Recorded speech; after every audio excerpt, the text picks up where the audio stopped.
Module 10, Introduction, Vector Addition. Many problems in physics require that vectors be added. In this module, we'll explore ways to add vectors. Let's consider the two vectors shown here. I'm going to denote that red vector as vector A, and we'll denote the blue vector as vector B, and we'll look at a few different ways of trying to find the sum of vector A plus vector B. One way to do this is graphically. Provided that you can draw each of the vectors to scale, both in terms of their length or magnitude and in terms of the angles, it's possible to graphically find what the sum would be. This is called the tip to tail technique. And you begin by drawing your first vector A, again to scale in terms of both magnitude and direction. And then where vector A has ended at its tip, I begin with the tail of vector B, again drawn to scale in terms of both its direction and magnitude. I could do this for any number of vectors I was adding together. Had there been a third and fourth or fifth vector, I would have started with the tip of the last vector, the tail of the next vector being added into the mix, and so on. Once you have all of those vectors represented, I then begin with the tail of the first and construct a vector called a resultant that runs from tail of the first to tip of the last. So this vector that I've drawn in black here is going to be my vector C. The sum of A and B will be vector C, and vector C is called a resultant vector. One way of finding the magnitude and direction of C, the resultant, is from components. So we're going to use some techniques that were explored back in Module 9. Okay. In order to do this by components, we will need to know the components of the contributing vectors. Here, vectors A and B. In other words, I need to take vectors A and B and resolve them into their component parts. So for vector A, I would need to know what is the component in the x direction, what is the component in the y direction. Realize we know here that that angle is theta, that is 60 degrees. Okay, so let's begin by finding vector A's x component. Okay, so I'm looking for this value here. That is the side adjacent to that 60-degree angle. It's adjacent, so that's cosine of 60 degrees. That would be 0.5 times the magnitude associated with the hypotenuse, 29.5. I do that bit of arithmetic, 14.75 newtons. Okay, that's the x component of A. Let's now get the y component of A. Okay, this is going to be the side opposite my 60-degree angle. So that y component would be sine of 60 degrees times the value of the hypotenuse. Here we get 25.55 newtons. Okay, so I've got A resolved into its components. Let's do the same thing for B. Okay, so B, I'm looking for that value. That would be the x component of B. I'm looking for that value. That would be the y component of B. So for the right triangle I've constructed, it would be nice if I knew the value of that angle. If theta was 160, so sweeping out from the x-axis till I encountered my vector was 160 degrees, that angle right there must be 20 degrees, 180 minus the 160. So I can find the x component of B. That's going to be the side adjacent to that 20-degree angle. So cosine of 20 times the value of the hypotenuse. That gives me 11.84 newtons. Now recognize this is in the negative x direction, so that's going to be negative 11.84 newtons. Okay, the y direction is positive, so that's y. That's going to be the side opposite a 20-degree angle. So I do that bit of arithmetic and I'll get 4.31 newtons. Okay, once I have resolved the vectors into their components, it's pretty easy to find what the components of the resultant vector c would be. I simply add these values together. So the x component of c was simply going to be 14.75 minus 11.84, 2.91 newtons. Do the same thing for the y components, and we get 29.86 newtons. I could have represented the resultant vector c using my angled bracket notation as 2.91 newtons, 29.86 newtons in this way. Okay, so we have the components of a vector. We learned in Module 9 how to find the magnitude and direction from those components. Let's do that again here. So the magnitude of c would simply be 2.91 newtons squared plus 29.86 newtons squared. I'll take the square root of that result. I do that bit of arithmetic and we discover the magnitude of my resultant vector c is 30 newtons. Okay, I would now like to know what is the direction. So I'm looking for what is angle theta, sweeping up from the x-axis until I encounter c. Okay, because that is in my first quadrant, if I can find that desired right triangle, which is going to look like that right there. So there is my right triangle. This angle right here would represent theta in the direction. I recognize that would be a side adjacent. The x component was 2.91. So the cosine of my desired angle theta would have been 2.91 newtons divided by the value of the hypotenuse, 30 newtons. I take the inverse cosine of that quotient. We discover that theta is 84.4 degrees. So this is one way of doing vector addition. I resolve the vectors that are being added into their components. I sum the respective components. I apply a technique we learned back in Module 9. There are other ways to go about finding that vector addition. Okay, let's look at another way that this could have been done.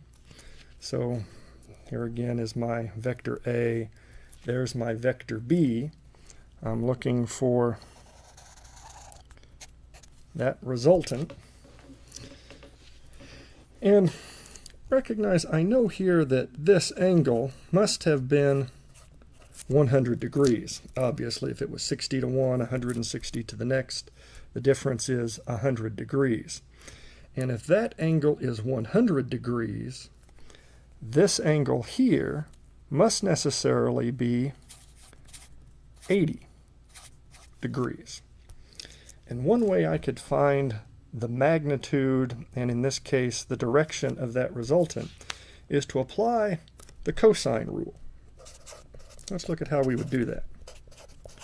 So the cosine rule basically states that for this resultant vector c, remember this we said was A, this we said was B, that the magnitude of c squared would be the magnitude of A squared, the magnitude of B squared minus 2 times the magnitude of A times the magnitude of B times the cosine of, and here if I'm calling this C, this angle that's going into my cosine law is the angle opposite C. I'm going to call that angle phi. Okay, so this is simply my cosine rule. This applies to any triangle. It doesn't have to be a right triangle. The legs don't have to be represented by vectors. This works for any triangle. Okay, so if I take and apply my cosine rule here, recognize we're trying to find that magnitude. That magnitude squared would have been 29.50. I'm going to leave the units off here for space considerations. Plus 12.60 minus 2 times 29.5, 12.6 times the cosine of that angle opposite, that was 80. I do this prescribed arithmetic having applied the cosine rule. We get that the magnitude of C, just as we saw previously, would be 30 newtons. Okay. Well, if I also wanted to at the same time know the direction, if I could find this angle here, add it to this angle here, we may call that an angle beta. This angle here, let's just call alpha. I recognize that theta, the direction that defines my resultant C, would be alpha plus beta. Alpha, I already know from the direction of A, was 60 degrees. So if I can find beta, add it to alpha, I will know theta associated with my resultant. So how do I go about finding that angle beta? Well, here I could take and apply the sine rule. The sine rule basically states that some side we'll call A divided by the sine of the angle opposite that side, let's call that sine alpha, would be equal to the value of some side B times the side of the angle opposite B. If I were to take and apply the sine rule to this particular problem, let's look at this as a side opposite the 80-degree angle. I know the value of B, it's 12.6. I should be able to solve for that sine beta. Okay, so I'm taking and applying that here. I'm going to say that is my side A. That would be the 30 divided by the sine of the opposite side A. That would be the sine of 80 degrees. That would have to be equal to 12.6 times the sine beta. I solve this expression for beta. We'll see that we get 24.4 degrees for beta, which means theta. Okay, the desired angle here would have been the 60 plus the 24.4. We arrive at the same place we were on the previous slide. Theta must be 84.4 degrees. Okay, so another technique that could have been used to find magnitude and direction. Here I've used the cosine rule, the sine rule. You should be very familiar with these rules. Another technique could have been used here to find at least the magnitude of the resultant vector. And to illustrate that, let's also look at a way I could have constructed a parallelogram here. So if I draw, there's my beta, or my B vector. I draw a vector parallel to my A vector, and I then construct a diagonal. The diagonal of this parallelogram, as I've drawn it, is representing the sum of vectors A and B. In other words, this is that resultant that we had seen previously. If I know the angle between the vectors, and very often in physics problems, this is what has been provided. Perhaps two forces are acting on the same object. You know the angle between the forces that are acting. you can very readily find the value associated with the magnitude of the resultant. Obviously, that angle here, the angle between the vectors, would have been 160 minus the 60. That is a 100-degree angle. And I can use this expression to find the magnitude of C, the resultant,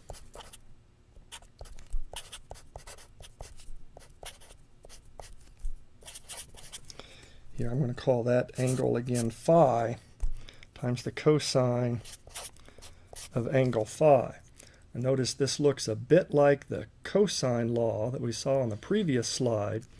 Notice the sign here is different. In the cosine law, that is a negative, and this expression, that is a positive sign. You could derive this from the cosine law, but recognize this always works.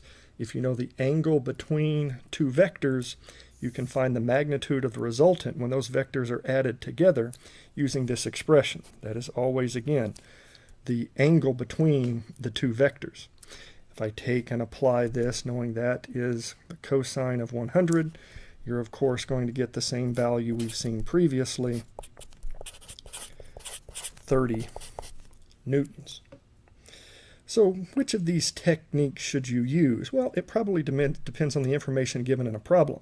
If all you're looking for is magnitude of the vector, this is probably the most easy or most readily available technique that you have. Let's look at an example here.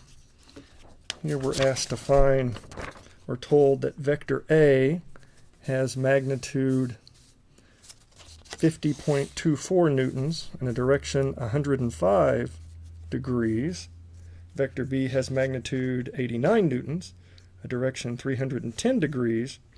We're asked to find the magnitude of A and B. Okay, now notice here I didn't write this out. I used a word processor to do this. And it's common to represent vectors just in bold in word processing. That's because the character that would have the little arrow above it is not always available. Okay, so if you see in textbooks or on exams in print these boldface letters, that's often another way of denoting a vector. Okay, it would be the same thing as if I had written the arrows above each of those bold font symbols. Okay, so what's a good place to start here? How about we start by representing the vectors A and B? So here's a little coordinate axes diagram. Okay, we're told the first is 105 degrees. So 105 degrees, that would be 15 degrees past north, headed to the west. So I'm going to draw a vector like that to represent A. Okay, vector B, we're told, is 310 degrees, so around to here would have been 270. Another 40 degrees now east of south, and that vector has larger magnitude. It is 89 degrees, so it maybe goes out something like this. That would be my vector B. And I want to know what is the magnitude of A plus B. All we're looking for here is magnitude. So one quick, easy way of trying to identify what that resultant magnitude would be to apply the equation we saw in the previous slide. Recognize I could represent my resultant vector graphically by constructing that parallelogram. We're looking for that resultant there. The magnitude of that vector is going to answer this question. Let's call that vector C. And the magnitude of C would be given by the magnitude or modulus of A squared modulus of B squared plus 2 times modulus or magnitude of A, magnitude of B, times the cosine, and let's see if we could determine what that angle would be between the vectors. Okay, we know we had gone 105 degrees in this direction to get to vector A. From the x-axis going down, we must have gone an additional 50 degrees to get to vector B. So the 50 plus the 105, that angle between my vectors, what we had called angle phi, would be 155 degrees. Okay. So let's stick the appropriate numbers in here. So that is going to be A's magnitude, that was 50.25. Again, I'll leave the units off for space considerations, squared, plus 89, 2 times 50.25, 89. And now the cosine of 155 degrees. Okay, I solved this for C, and we'll discover that the magnitude of that resultant vector was 48.4 newtons. Learn to master the addition of vectors by completing the exercises associated with Module 10.